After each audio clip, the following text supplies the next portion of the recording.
검찰총장 아들이 미국에서 마약을 하고 있습니다. 나를 어떻게 이용해 어떻게 될지 계산이 확실한 놈이야. 우기용 그 인간 남명구청장이랑 엮인 것 같은데 돈 꽤나 받아먹은 것 같아. 조치 취하셔야 돼. 남명구 싱크홀은 상하수도 부실공사 때문이었다. 강신재, 당신이 가야 할 곳은 법정이야. 여러분, 만약 여러분의 인생을 다시 살 수 있는 기회가 주어진다면 어떠실 것 같으세요? 그것도 과거의 모든 기억과 경험을 고스란히 간직한 채로 말이죠. 내가 저질렀던 끔찍한 실수들, 잘못된 선택들, 이 모든 것을 되돌릴 수 있다면요. 생각만 해도 심장이 뛰지 않나요? 오늘 우리가 깊이 파고들 이야기는 바로 이 아찔한 상상에서 시작됩니다. 최근 대한민국을 뒤흔들고 있는 드라마, MBC의 판사 이한영이 바로 그 주인공입니다. 단순한 법정 드라마를 넘어 이 드라마가 왜 우리를 이토록 열광하게 만드는지 그 비밀을 지금부터 함께 파헤쳐 보겠습니다. 이 드라마의 주인공 이한영 판사는 처음부터 정의로운 인물이 아니었습니다. 오히려 그 반대였죠. 거대 로펌의 사위가 되기 위해 온갖 청탁 재판을 서슴지 않던 그야말로 적폐 판사였습니다. 권력에 충실한 머슴으로 살다 결국 토사구팽, 즉 이용만 당하고 버려지는 비참한 운명을 맞이합니다. 억울하게 누명을 쓰고 살해당하는 바로 그 순간 그의 인생에 기적 같은 반전이 찾아옵니다. 그는 무려 10년 전 2025년으로 돌아갑니다. 모든 미래의 기억을 고스란히 간직한 채 막 법복을 입기 시작한 초임 판사 시절로 말이죠. 원작 웹소설에서는 20년 전으로 돌아가지만 드라마는 10년이라는 더 절박한 시간을 선택했습니다. 내가 저지른 잘못들이 아직 생생하게 남아있어 더 간절하게 바로잡고 싶은 그 시간으로요. 이 기억을 가진 채로의 회귀, 이것은 단순한 판타지가 아닙니다. 이건 마치 시스템의 문제점, 누가 범인인지 모든 정답을 다 알고 시작하는 게임과도 같습니다. 현실에서 우리가 느끼는 그 무력감을 정면으로 뒤집어주는 강력한 대리만족의 장치인 거죠. 미래의 지식이라는 절대 무기를 가지고 과거의 오판들을 하나씩 바로잡고 결국 자신을 죽음으로 몰아넣었던 거대한 악의 카르텔과 싸우는 통쾌한 활극. 바로 이것이 판사 이한영이 선사하는 짜릿함입니다. 그럼 이한영 판사의 인생 2회차를 가장 극명하게 보여주는 첫 번째 사건, 김상진 사건을 통해 이 판타지가 어떻게 작동하는지 자세히 들여다볼까요? 회기 전 이한영에게 이 사건은 평생의 트라우마이자 판사로서의 원조였습니다. 생계형 절도범으로 기소된 김상진에게 동정심을 느껴 집행유예를 선고했지만 그 김상진은 사실 4명을 살해한 끔찍한 연쇄살인마였던 거죠. 풀려난 김상진은 2명을 더 살해했고 이한영의 오판은 무고한 희생자를 더 낳았습니다. 상상만 해도 끔찍하죠? 그런데 회기 후 이 모든 진실을 아는 상태로 다시 김상진을 재판정에서 마주하게 된 겁니다. 여기서 이한영의 선택은 전과 파격적이었습니다. 재판이 시작되자마자 피고인을 향해 사형이라고 외치죠. 법정은 발칵 뒤집히고 그는 똘판이라는 별명까지 얻게 됩니다. 이 장면은 이 드라마의 정체성을 보여주는 선언과도 같습니다. 나는 더 이상 법조항 뒤에 숨는 판사가 아니다. 그는 미래의 지식을 이용해 경찰이 놓친 증거를 직접 찾아내고 김상진의 연쇄살인 혐의를 기어코 밝혀냅니다. 이때 재판 참여를 망설이는 피해자 유족에게 던지는 대사는 정말 압권입니다. 죄는 미워하되 사람을 미워하지 말라는 말이 있습니다. 저는 그 말을 한 사람에게 다시 묻고 싶습니다. 당신의 가족이 무참히 살해당해도 그렇게 말할 수 있습니까? 이 대사를 들으면 온몸에 소름이 쫙 돋지 않나요? 이것은 단순한 멋진 대사를 넘어 회귀 전후 이한영이 어떻게 완전히 다른 사람이 되었는지를 보여주는 결정적인 한마디입니다.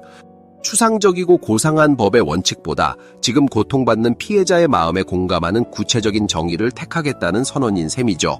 원작과 달리 드라마 속 이한영은 지방대 로스쿨 출신의 고물상을 하는 부모님을 둔 흑수저 배경이 강조됩니다.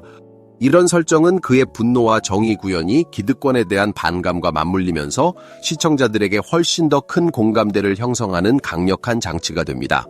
주인공이 법복을 벗고 직접 현장을 뛰면서까지 적극적으로 움직여야만 한다는 설정, 이것이 정말 흥미로운 지점입니다. 왜 요즘 드라마 주인공은 검사가 아니라 판사인지, 그것도 법정 안에만 머무르지 않는 판사인지에 대한 질문을 던지게 합니다. 한때 비밀의 숲 같은 드라마를 통해 거하게 맞서 싸우는 검사 캐릭터가 큰 인기를 끌었지만 최근 현실 정치에서 검사 출신 인물들과 관련된 여러 논란들로 인해 시청자들은 더 이상 드라마 속 검사를 순수한 정의의 수호자로 받아들이기 어려워졌습니다. 현실의 이미지가 드라마 캐릭터에까지 영향을 미친 거죠. 그 빈자리를 이제 판사 캐릭터가 채우고 있는데 예전과는 완전히 다른 모습으로 등장합니다. 과거 드라마 속 판사들이 법정에서 판결만 내리는 권위적인 모습이었다면 판사 이한영의 주인공은 법복을 벗어 던지고 직접 증거를 찾고 심지어 범인과 육탄전까지 벌입니다. 결국 법의 수호자인 판사가 법의 테두리를 깨고 직접 행동해야만 정의가 구현된다는 이야기. 이것이 시청자들에게는 통쾌함을 주면서도 동시에 현실의 사법 시스템에 대한 씁쓸함을 느끼게 하는 아이러니한 지점입니다. 드라마 속 사법부는 이미 거대 로펌이나 권력자들에게 휘둘리는 부패한 공간으로 그려집니다. 법정 안에서는 더 이상 정의를 구현할 수 없다는 우리 사회의 냉소적인 인식을 그대로 반영하는 거죠. 그렇기 때문에 주인공이 법정 밖으로 뛰쳐나가야만 진짜 정의를 실현할 수 있다는 스토리에 시청자들은 뜨겁게 공감하고 열광하는 겁니다. 드라마 시청률이 꾸준히 상승하는 것은 이런 묘사가 현실을 보는 시청자들의 답답한 마음을 정확히 긁어주고 있다는 증거입니다. 현실의 사법부가 완벽하고 공정하다면 오히려 이 드라마 내용은 비현실적으로 느껴져 외면받았을지도 모릅니다. 드라마의 판타지는 현실의 결핍에서 자라나는 법이니까요.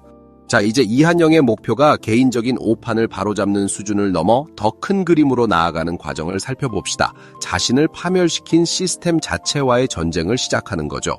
여기서 아주 고전적이면서도 강력한 장치가 등장합니다.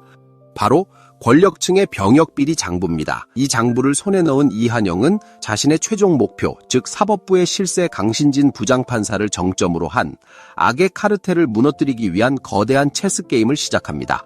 그의 전략은 정말 치밀합니다. 한편으로는 대외적으로 청렴한 동료에게 장부를 넘겨 공적인 루트로 비리를 폭로하게 만듭니다. 명분을 세우는 거죠. 하지만 동시에 다른 한편으로는 악의 축인 강신진에게 직접 접근합니다.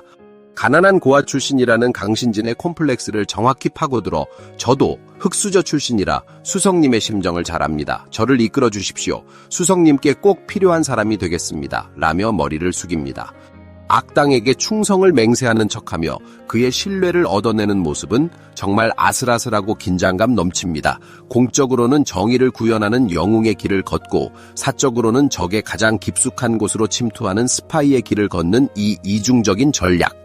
드라마는 이를 통해 단순한 사건 해결의 재미를 넘어 커다란 악과 벌이는 장기적인 두뇌 싸움의 묘미를 선사합니다. 결국 판사 이한영의 성공 공식은 명확합니다.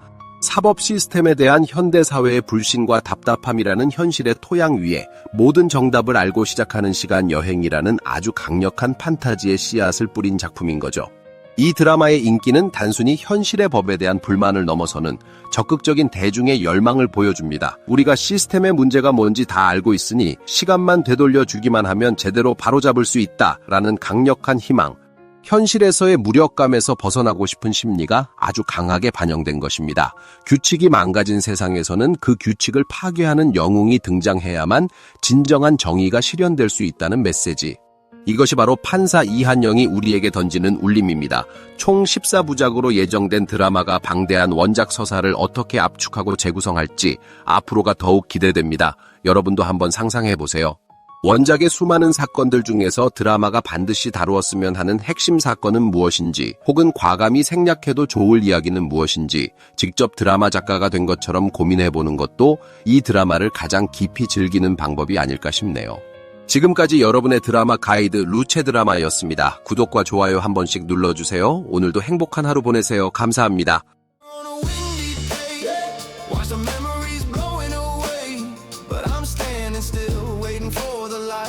Keep the fire burning through the night.